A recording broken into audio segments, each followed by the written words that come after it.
farmers who are concerned about the effect of land reforms on their farms should realize that policy proposals presently on the table are just to get the sector talking about the issue, Agriculture Minister Zokwana said in Caledon in the Western Cape recently. Minister Senzeni Zokwana is our guest today to discuss food security and the agriculture landscape in South Africa.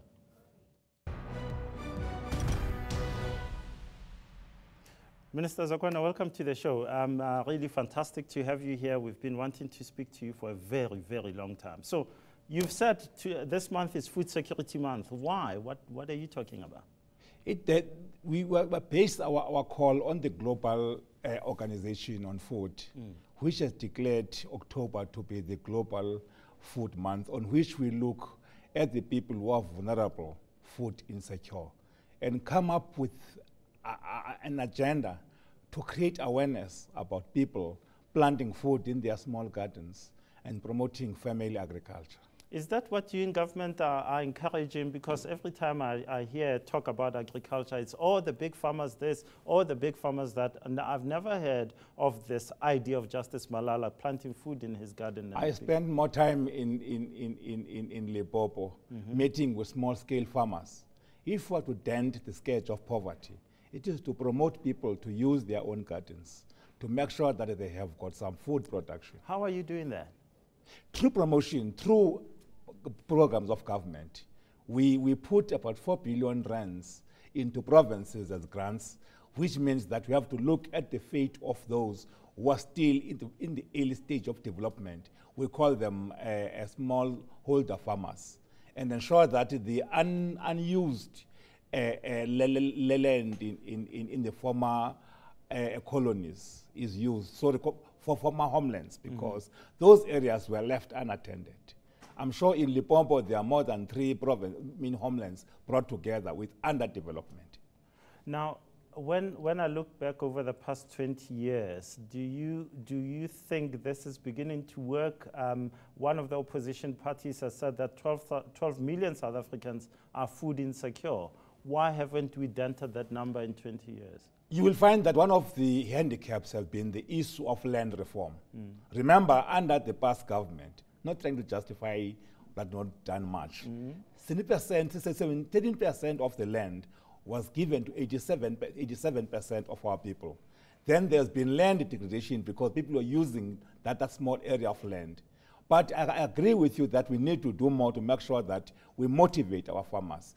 One of doing that is to make sure that we give our farmers mechanization and support in the form of our extension officers. We're busy training more graduates who have done at universities to turn them into because without extension service, you can't be able to assist farmers. Can I ask you, this is a question that I grapple with when I hear conversations about land and so forth. Do you really think that with the evolution of our society, apartheid and so forth, townships, people really want to farm? Isn't it you leave it to the farmers and make sure that people earn good money elsewhere and can afford to buy food? Well, agriculture, even globally, the reason we're struggling to find markets is because many countries in Europe, like Portugal, have seen the value in agriculture. Then they are flooding markets with their own products. Agriculture is the future of development. Today, I'm so happy to have been among farmers who are very that what I'm saying is this, that what they need is space in terms of policy certainty. When we pass policies, make sure that people can be able.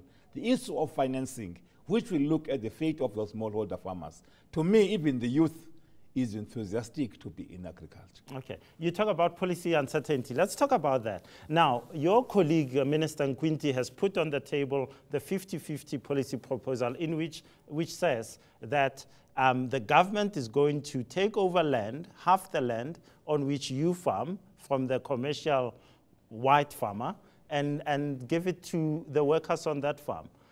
Do you believe that in that policy? The Freedom Charter dictates to us that land belongs to those who work it, but there are those who own it. That is the debating point that it has created. I'm happy that last week, when addressing the Congress of Agri-SA, farmers are saying, yes, we agree, let's talk on the possibility of achieving that today. And I believe it is doable. What needs to be done in this country, we have dealt with apartheid without splitting blood more, but through the dialogue. We call on farmers to come with their counter proposals. But in the end, it can't be that farm workers must spend all of their lives in farms and end up not having enough. Whatever formula to design can be worked in through discussions. I support that call. So you support it. Is this policy of the ANC that 50% of farms must be bought by government and given to people who it was taken in Mangaung, therefore it is a guidance must take But forward. Some people in the but ANC the modality, are saying it's not in any ANC policy document. It's not in the ANC it is resolution. Only the modality proposed that may with others. But the point I'm saying is that what the Minister of Land Reform is saying is this, that it is a matter for debate. If we don't deal with that issue, there are those hot-headed guys who will say, let's grab land without compensation. Oh, so this is a response to not people at like all, the not EFF. at all, not at all. It is a time has come, Justice, to make sure that our farmers, you know, if we can go to Lepompo and see farmers who are struggling to produce what they are producing at small pieces of land, not able to, and unless we are saying this, that in this country, we won't deal with land reform. I'm not saying grab land, we're saying that we'll compensate you according to the value that has been set. But in doing that, we're creating harmony. And I can assure you, if you meet those white farmers and black farmers, they agree on one thing. It must be a smooth process through negotiations and discussions. The minister has been given, by the way, a set of proposals. That is achievable. So it's backdoor nationalization by the ANC? It's not at all. It is dealing with the legacy of an unjust situation. It is not meant to say you take land without compensation. It says, and I can tell you, one thing I think in this country is that white farmers and black farmers are targeted by violence. Unless we address the scourge of unemployment, unless we create brotherhood amongst farmers, and unless we promote mentorship by those advanced farmers who have been in the industry for long. And I can tell you that idea is creeping in. We spend more time in dialogue with farmers. I have attended more meetings with them. My view is there's a buy-in in the concept, not in maybe in 50, but in a way that achieves the same concept. Look at mining, for instance. When we said there should be ESOP for mine workers, we didn't take companies. But farmers must believe that, at least that at least by the year end, when the company closes these books, there's a portion for workers, more than their salaries. Farm workers deserve that. Can I therefore ask you this question? I want to get clarity on this. You're saying, in principle, you need to find a way in which farm workers can participate on the land on which they work. It might not be 50-50, but it's some form of employee share ownership. In every concept, we throw an idea of the 50, you expect the industry to come forward.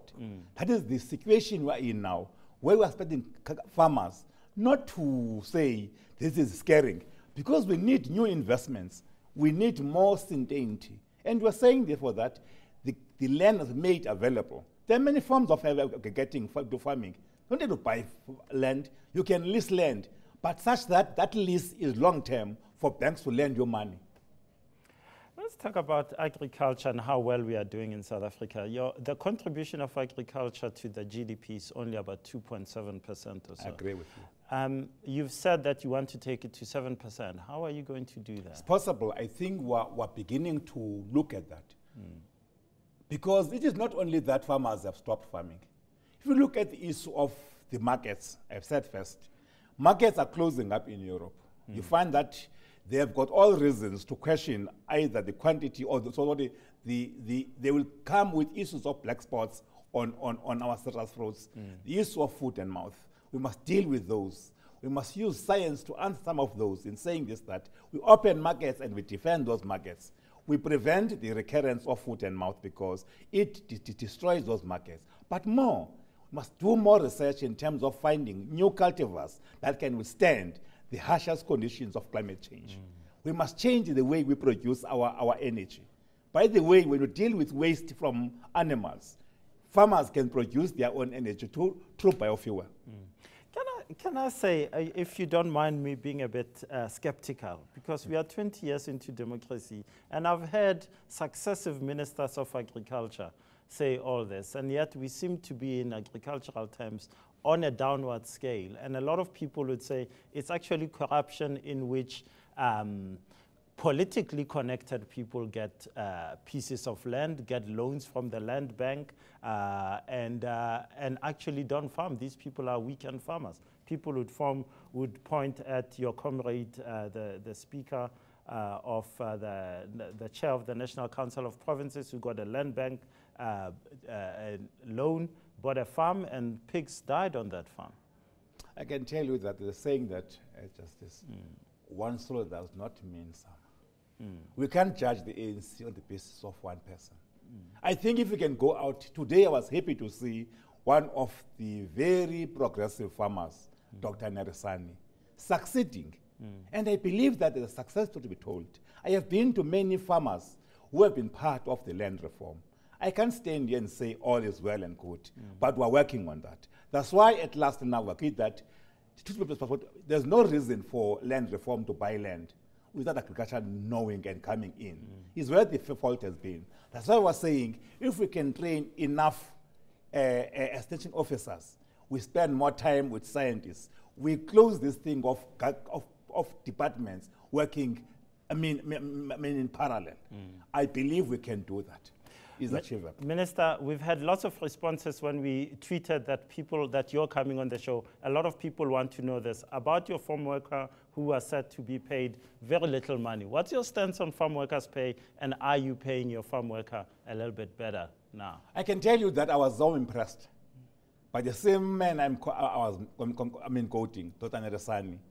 The condition of his farm workers is better than some of many people like me where they're staying. Two, more than that, he treats them like family members. If farmers can see value in treating their farm workers with dignity, they can prevent the scourge of attacks on their farms. They can prevent the stealing of their own sheep. What about your personal situation with your farm worker?